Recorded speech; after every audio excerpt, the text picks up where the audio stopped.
Ng Kagamhanan sa Lalawigan sa Sugbo ug ang winning contractor nga mopahigayon sa state-of-the-art waste-to-energy facility, ang labing unang susamang matang sa pasilidad dinhi sa Pilipinas.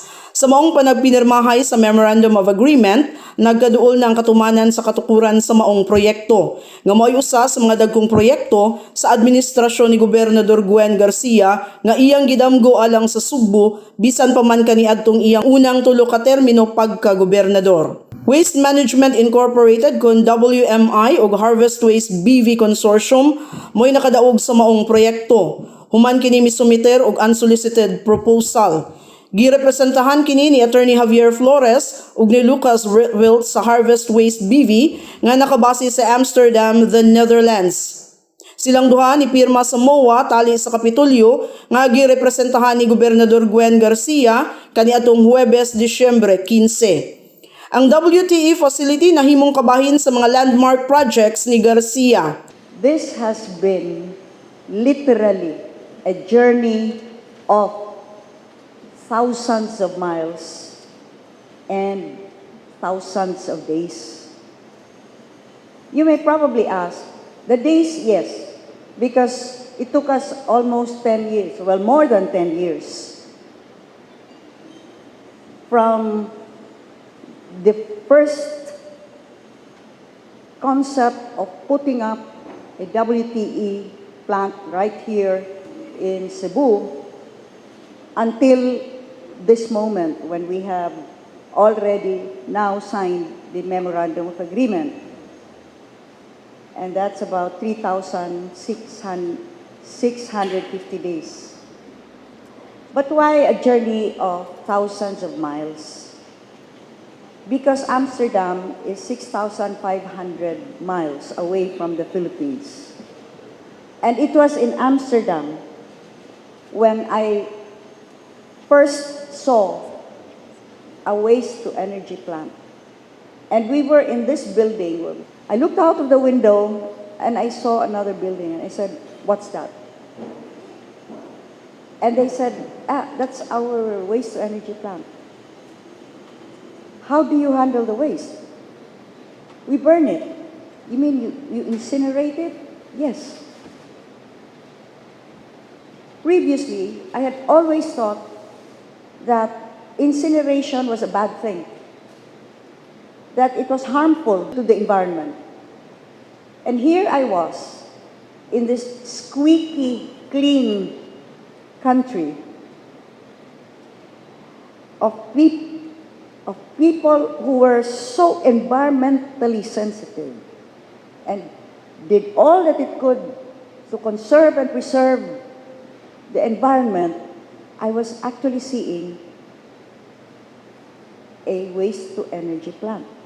Samtang silang Attorney Flores ug Lucas Wilt mipaambit usab sa ilang pagdaig sa political will ni Garcia nga ipadayon kining maong proyekto. As we preach the gospel of the reuse of waste, we have found no one with the same political will as that of Governor Gwen Garcia in leading the way in the conversion of waste to energy.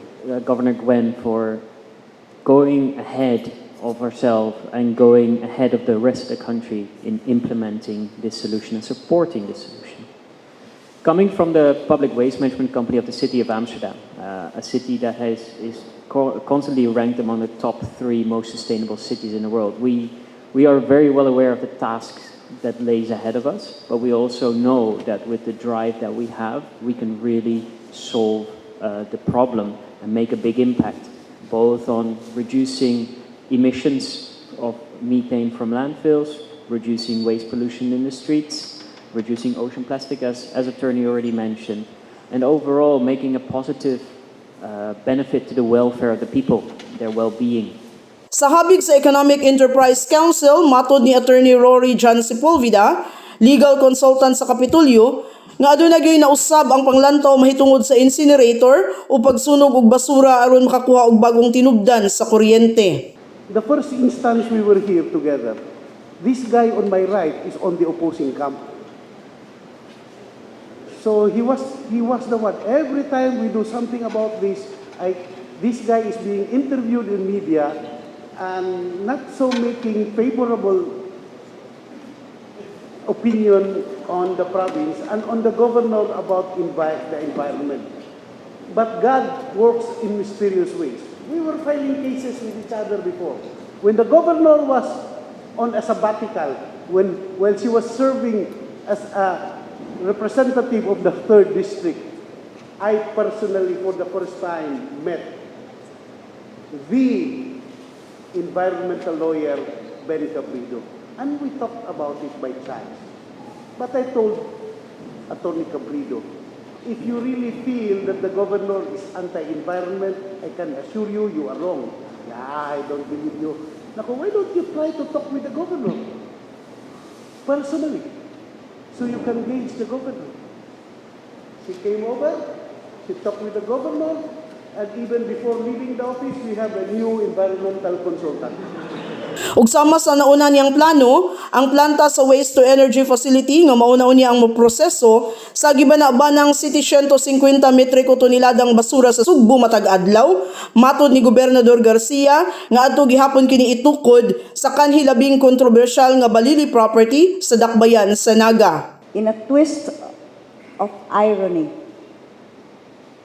the property that we had purchased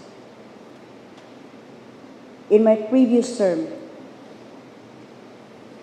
for which I was so maligned, for which cases were filed against me. This same property will now serve the entire province of Cebu. That is the Balili property. Purchased at a cost of 400 pesos per square meter, now valued at over 8,000 per square meter. 24 hectares, which we purchased for less than 100 million, now valued, you do the math, at over 1.4 billion pesos. Waste-to-energy plant set up right there in the Balili property.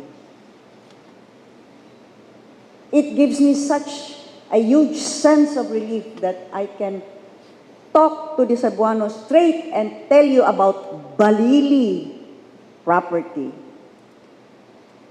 From the land cost now of about 1.4 to 1.5 billion, additional value will be added when this waste-to-energy plant will be completed.